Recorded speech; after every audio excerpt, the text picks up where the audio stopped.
Hey everyone, welcome to the channel. All Things Middle-earth here with a video on how to optimize your raid experience. Raid's been out for a few days and I've spent the day learning the mechanics a little bit, trying out my different teams and characters to see who works best and what things, best practices should be used to get the most points possible. So stay tuned. We're going to talk about how you can get the most points and in turn, more rewards for your account coming up in just 1 second.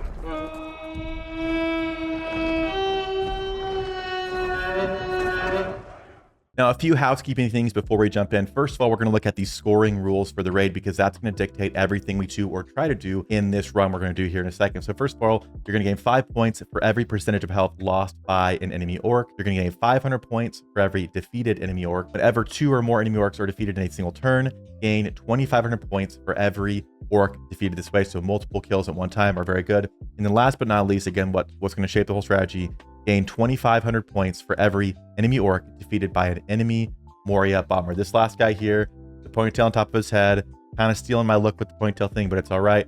He's tossing the bomb up and down in the air.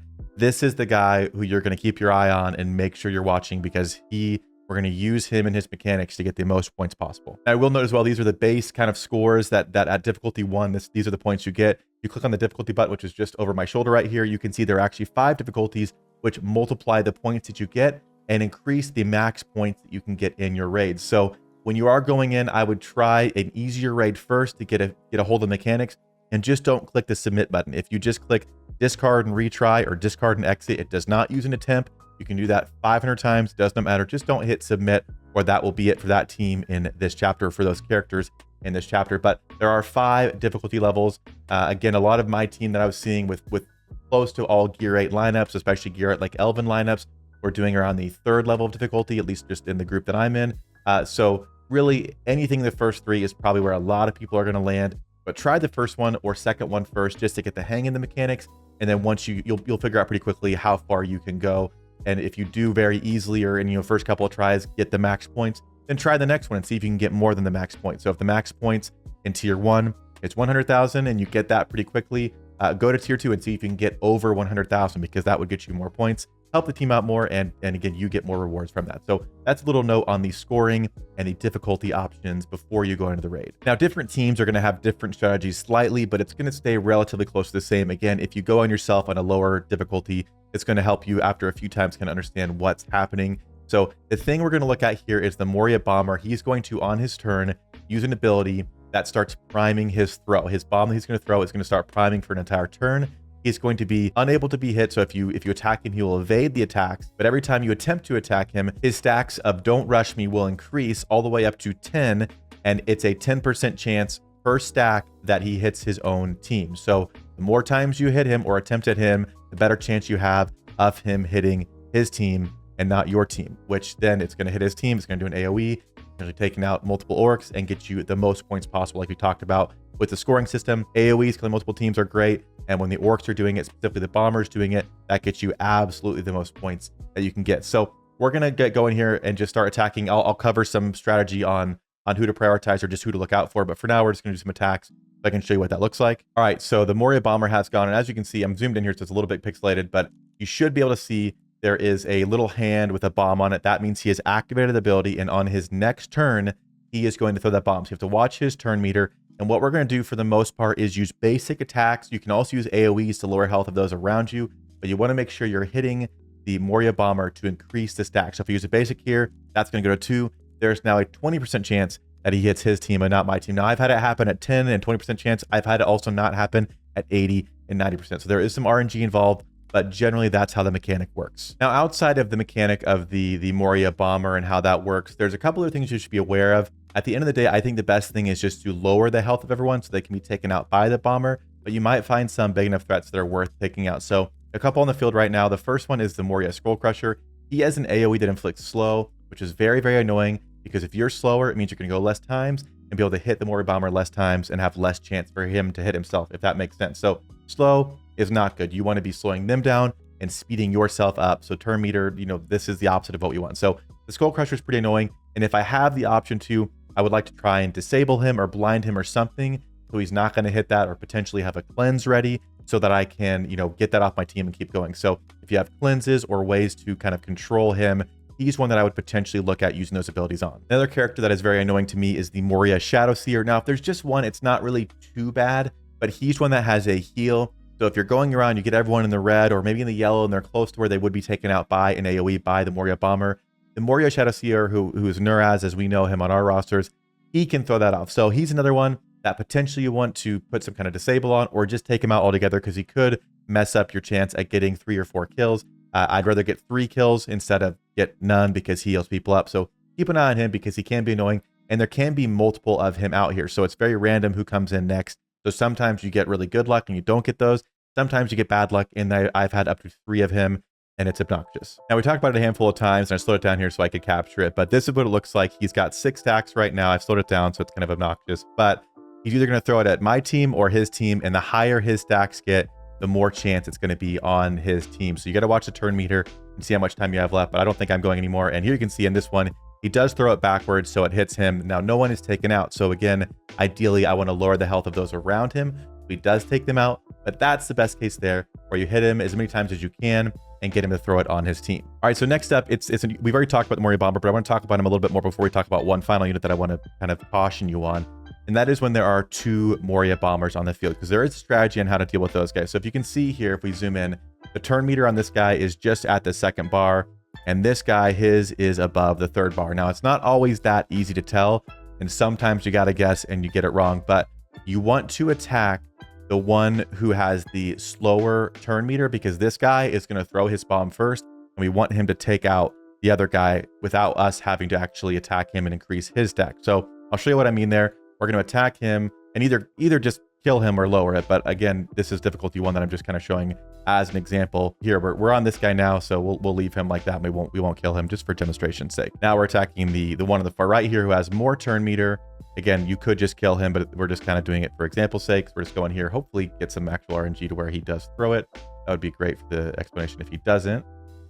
And there we go. He threw his bomb, and it took out the other guy before he could throw his bomb, even though we didn't attack him, because he would have very most likely hit our team. So if there are 2 of them, attack the one who has less turn meter first, because you want to lower his health enough so the one with more turn meter you actually focus on and take out. So again, rewatch it if you need to, but if you can tell who has more turn meter, it's usually doable to take them out without taking too much damage. All right, and the last one I want to kind of caution you on, again, you should look at all of them to be fair, but I couldn't get him to come out here for some reason, so I had to play a few times to get him to show up, is the Moria War Guard. And the thing I want to point out here is his taunt ability.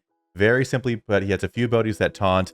If he's taunting, you can't attack the Moria Bomber, and you can't increase his attacks he has, meaning you have more chance of your team getting hit. So he's one that I actually prioritize killing, even if I would usually keep them around to get killed by the Moria Bomber. He's one I just get out of the way completely, because he can screw up the whole process more than probably anybody else. And sometimes you get a run where you kill the first 5, and then 2 of these guys run out, and I would honestly just restart your run and try again, because trying to deal with 2 taunts is a little bit ridiculous. So again, it's very RNG based. I've had up to 3, but I also just played there and had to go through like 5 waves of Goblin to get one to show up, just to show you guys. So very RNG dependent, but those are some I wanted to highlight, just how they mechanically work or can kind of mess up what you're trying to do.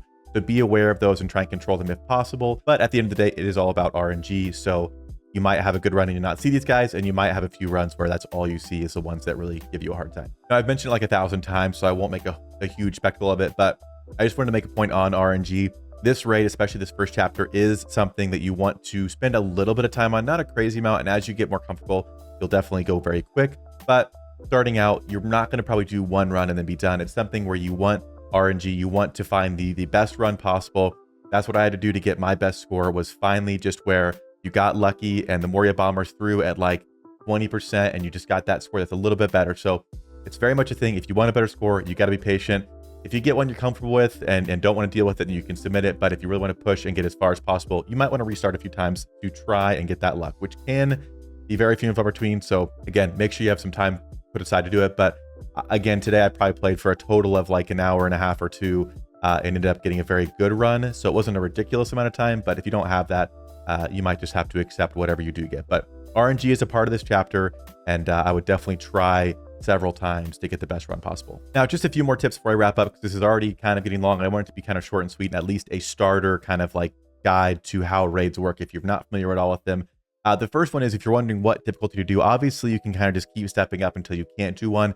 but something you can do by clicking up on this little goblet up in the top right of your screen. It's going to take you to the leaderboard so you can see what your teammates are doing. And these icons here with the numbers 8, 9, 8, 8, 8 is the gear level of your teammates. So can't see their star ranking, which does play a factor as well, but it gives you a rough idea. So for me, I knew that I had a 2 gear 8 Elven team, an Elrond team. I have 8, 8, 7, 7, 6. So I was looking in here thinking, okay, I'm probably not going to be getting a perfect run on difficulty 3, nor like very close to the top, but I knew that I was probably going to be trying difficulty 3 just by looking at the team. So getting a team that's very active and doing a lot so you can look and see. And again, hopefully you can find the team that you're using. And if not, ask your teammates. Or again, if you haven't joined the Discord, it's linked down below.